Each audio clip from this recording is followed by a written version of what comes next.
PHE के जो employees हैं, कैजुअल लेबर, वो एक बार फिर धरने पर हैं और जम्मू में अभी ये तमाम जितने भी आप लोग देख रहे हैं चीफ इंजीनियर के मुख्यालय में, ये अलग अलग इलाकों से आए हुए हैं और पीएचई के कमेटियों के प्रधान हैं, लेकिन लंबे समय से। और जिस तरह से कोरोना प्रोटोकॉल के तहत इन्होंने प्रोटेस्ट अपना ख़त्म किया था, तो एक बार फिर इन्होंने अपना प्रोटेस्ट शुरू कर दिया है और आज ये तमाम लीडर जो हैं इस तादाद में यहाँ पर आए हुए हैं और रेगुलराइजेशन पॉलिसी को लेकर पहले भी बहुत बार सवाल उठाते रहे हैं, अब एक बार दोबारा से, क्योंकि मुद्दे जो हैं वो हल नहीं हो रहे हैं। हालांकि कोरोना के बीच में इन्होंने अपना प्रोटेस्ट आपने डाउन कर दिया था, कम कर दिया था, अब एक बार दोबारा शुरू किया है। तो अब क्या लगता है कि जब पिछली बार भी कुछ नहीं हुआ तो अभी दोबारा से स्ट्राइक को कंटिन्यू करने से कुछ सरकार पे बोझ पड़ेगा या कुछ सोचेंगे आप लोगों के बारे में? आपने बिल्कुल ठीक है। जब कोविड-19 के टाइम में हमने अपना जो आंदोलन था, आज हमने 1 साल के बाद फिर से हम उसको रिज्यूम कर रहे हैं जहाँ से हमने ये छोड़ा था। हमने देखा कि कोरोना टाइम में जितने भी सरकार ने जो वादा किए थे, इन लोगों ने दिन रात क्वारंटीन सेंटरों में भी, जहाँ कोविड केयर सेंटर बनाए गए थे, उधर भी हमारे लोगों ने दिन रात मेहनत की है। जो सरकार ने बोला था कि जितनी जल्दी हो सकता है हम आपका मसला हल करेंगे। डीडी सिलेक्शन में जब राज्य भवन के अंदर हम मिले गवर्नर साहब के साथ, जिसमें रविंदर रैना, जो जुगल किशोर जी भी हमारे साथ ही गए थे, वो उधर बैठे थे। ऑन दी चेयर एक सबसे बड़ी चेयर कौन है जम्मू कश्मीर में? एलजी साहब ने उधर यही चीज़ मानी थी, जैसे डीडी सिलेक्शन खत्म होगी हम 12 बोचर, जो भी आपका एक 12 बोचर का इशू है, जो एक बेफजूल इंसान को दुखी करने वाला लगाया है। अगर गवर्नमेंट ने एक एसआरओ के तहत लोगों के लिए एक एसआरओ 520 बनाया गया, बीजेपी और पीडीपी सरकार में, और बीजेपी सरकार को आज ये खुद ही भूल गए कि हमने ये एसआरओ बनाया, जिसकी एसआरओ के तहत इन लोगों को जो पीडब्ल्यूडी डिपार्टमेंट था, कुछ लोगों को उधर परमानेंट किया गया। लेकिन हमारी फाइलें भी जो 572 फाइलें उधर पड़ी हैं, उनके ऊपर कोई सैक मीटिंग नहीं की गई, ना उनके दौरान उधर एसआरओ में हमारी फाइलें 2 साल से धूल चाट रही हैं। जहाँ तो उन लोगों को जो एक सर्विस रूल के तहत उनको परमानेंट किया जाए लोगों को, जो एक एलजी सरकार वो भी बिल्कुल नहीं कर रही है। एलजी सरकार एक गूंगी बहरी सरकार है, एक तानाशाही सरकार से हिटलर राज चल रहा है जम्मू कश्मीर में मुलाजिम के साथ। और दूसरी बात, जो 12 बोचर का एक सरकार ने एक बैन लगाया था बीजेपी और पीडीपी सरकार के, 3 मार्च 2015 के बाद जितने लोग लगे, उसके बाद जितने लोग गए हम उसके ऊपर उनका बैन लगाएंगे, उनकी कोई रिस्पांसिबिलिटी नहीं। उसके बाद एक लोग ऐसे हैं जिनको बिल्कुल पे नहीं दी जा रही, जिनको 12 बोचर का राइडर लगाया गया। मैं आपके माध्यम से सीबीआई की इंक्वायरी चाहता हूँ चीफ इंजीनियर साहब के ऊपर। चीफ इंजीनियर साहब को ये पता होना चाहिए कि 2004 के लोग, 2005 के लोग, 2008 के लोग, 2009-10 के लोगों के 12 बोचर नहीं है। चीफ इंजीनियर के कॉम्प्लेक्स के अंदर जो 2014 में लोग लगे हैं, उनके पूरे 12 बोचर है। जो 2004 के और राड के हैं, उनका 12 बोचर नहीं है। चीफ इंजीनियर साहब की तरफ से एक सौतेला व्यवहार किया जा रहा है।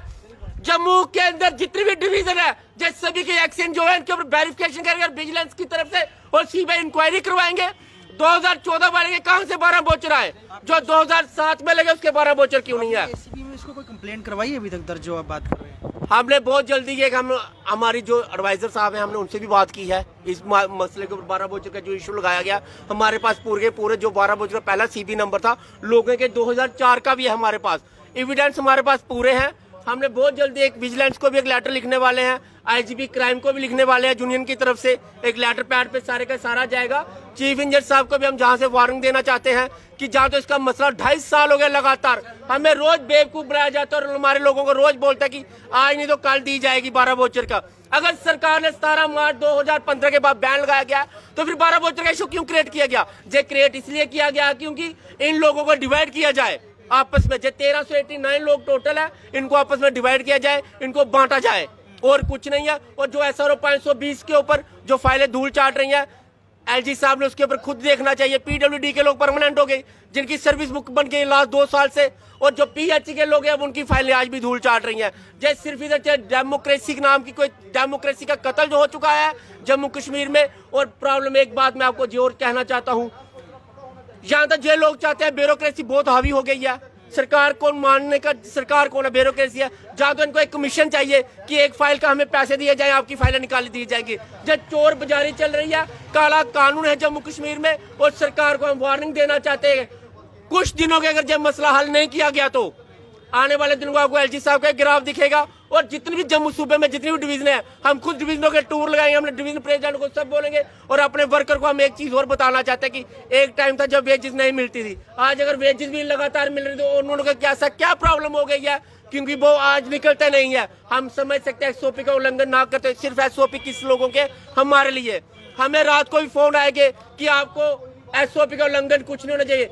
जब राजनीति की रैली होती है उधर बिल्कुल कोरोना जो होता है वो स्टेट से बाहर चला जाता है। जैसे रैली आती है वो कोरोना जो होता है स्टेट में, जब भी कोई एक आंदोलन की हम तैयारी करते हैं उसी टाइम कोरोना जो होता है पीक भी आ जाता है। लॉ एंड ऑर्डर मेंटेन करने वाले हमें बोलते हैं कि आपने लॉ एंड ऑर्डर मेंटेन करना है, और इससे ज्यादा 50 से ज्यादा लोगों ने कोई बोलने के लिए आया था कि कोरोना एसओपी को तोड़ रहे हैं। बिल्कुल आए थे, आज भी लोग आए थे हमारे साथ, पुलिस भी हमें आकर बोल रही थी कि कोरोना इधर इतने लोग इकट्ठे मत करने चाहिए आप लोगों ने, कोरोना कोई भी मर सकता है। जनाब ये तो 25 साल से मर रहा है, हमारे लिए कोरोना जब बड़ी बड़ी रैली होंगी, राजनीति लीडरों की रैली होंगी, तब कोरोना क्यों खत्म हो जाता है उस टाइम? तब वैक्सीनेशन पूरे हिंदुस्तान को हो गई है। हम बीजेपी से और 25 एमएलए से ये कहना चाहते हैं कि आप लोगों ने जो हमारे साथ वादे किए, मैं डॉक्टर निर्मल सिंह जी से तो आपके माध्यम से मैं कहना चाहता हूँ, जनाब आप बहुत बड़ी बड़ी बातें करते हैं अपने घर में एसी में बैठ कर, सोफे पे बैठ के कि हमने 10 लाख रुपया इंश्योरेंस दे दिया। हम आपके माध्यम से चैलेंज करते हैं, आज मैं as a association general secretary होने के नाते उनको चैलेंज करता हूँ कि डिबेट पे आए, किसको आपने 10 लाख रुपया दिया? आपने खुद अपना एसआरओ अपने हाथों से निकाला हुए, आज आप एसआरओ को भूल गए 520 को। इससे बड़ा अंधा कानून क्या है? जय हिंदुस्तान तो मैं कहना चाहता हूँ जम्मू कश्मीर के अंधा कानून बन चुका है, एक माफिया राज चल रहा है। आपने रविंद्र राणा की भी बात की, निर्मल सिंह की बात की, आज दोनों इकट्ठा हैं और जो देवेंद्र सिंह राणा है और सलाथिया हैं, सुरजीत सिंह सलाथिया, वो बीजेपी ज्वाइन कर रहे हैं। तो वो अपोजिशन के लीडर भी जो आपके साथ आके मंच साझा करते थे, या रविंद्र राणा में यहाँ पे खुद आपको आश्वासन दिया था आप लोगों के मुद्दे हल होंगे, तो सियासी दलों के लोग तो इकट्ठा हो रहे हैं, लेकिन जो आम जमीन के मुद्दे हैं या फिर आप लोगों के जो मसले हैं उस पर कोई चर्चा नहीं हो रही है। लगता है कि ये कुछ करेंगे या फिर अपनी राजनीति के लिए सिर्फ ये इस तरह के ही वायदे, जैसे डीडीसी चुनाव के एक वक्त दिया गया था, या आने वाले समय में असेंबली चुनाव होंगे तब दोबारा बोल दिया जाएगा असेंबली चुनाव आएंगे तब आपका मुद्दा हल करेंगे। ये और कुछ नहीं है, एक डर का माहौल ऐसा बन गया है जम्मू कश्मीर में, हिटलर राज चल रहा है। ये राजनीतिक गलियारों में आपने देखा होगा, कभी कोई कहीं जा रहा है, कभी कहीं, ये लगता है जहाँ तो अपने आप से डर रहे हैं, ये सोचते हो कि अगर हम नहीं जाएंगे आज तो हमारे घर में कोई एनआई नहीं आ जाए, सीआईडी नहीं आ जाए। इसके जो ग्रास रूट के वर्कर है, जो ग्रास रूट का तबका है, गरीब तबका है, उसकी तरफ कोई नहीं ध्यान दे रहा है। ये सिर्फ ध्यान दिया जा रहा है अपनी पॉलिटिक्स राजनीति के लिए और अपनी कुर्सी के लिए, अपनी कुर्सी बचाने के लिए। जम्मू कश्मीर अवाम को हम ये बताना चाहते हैं, जे लोगों ने हमारे इसी, जहां पे आज आप बैठे हो, इसी मैदान के अंदर, इसी ग्राउंड के अंदर निर्मल सिंह जी जूस लेकर आए, डॉक्टर एडवाइजर साहब फारूक खान साहब, सुनील सेठी साहब, 2014 में हमें जूस पिलाया गया और बोला गया कि एक बार हमें मौका दो, हम अगर सरकार में आएंगे दूसरी कैबिनेट में आएगा। जो अगर 2014 का हम बात आ रहे हैं, निर्मल सिंह जी आप देखें अमर उजाला के वो प्रिंट मीडिया पे उसकी फोटो है हमारे पास, खुद आज तक हमने रखी है, वो अपनी फाइलों में लगाई है, ऑन द रिकॉर्ड है ये चीज। अगर ये 7 साल के आज ये लोग भूल गया तो आने वाले दिनों में जो कुर्सी का राज है, जो कुर्सी का नशा है, एक नशा ऐसा है जो ड्रगिस्ट हो गए हैं कुर्सी के लिए, जो कुछ भी कर सकते हैं। जो ग्रास रूट में 60,000 लोगों को बिल्कुल नहीं देख रहे हैं, जो सिर्फ एक ही चीज जानते हैं, अपनी राजनीति।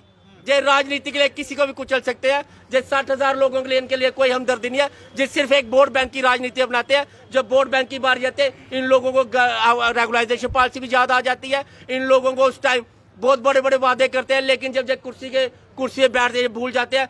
Nirmal Singh ji deputy chief minister से 50 बार मिलने की कोशिश की, 50 बार में से आप उनको पूछे, भानु प्रताप सिंह ने चैलेंज करता हूँ, वो एक बार भी नहीं मिले हमारे साथ, फोन उठाना तक बंद कर देते हैं हमारे साथ। जब पावर में नहीं हो फिर मिल जाते, फिर मिलने आ जाते। जब पावर में नहीं तो जो आते हैं, इनको भी कोई चाहिए तकरीर करने के, कोई 50 बंदे चाहिए कि हम अपनी स्पीच करें, नहीं तो इनको सिर्फ कुर्सी का नशा, स्पीच का नशा और कुछ नहीं है इनके पास।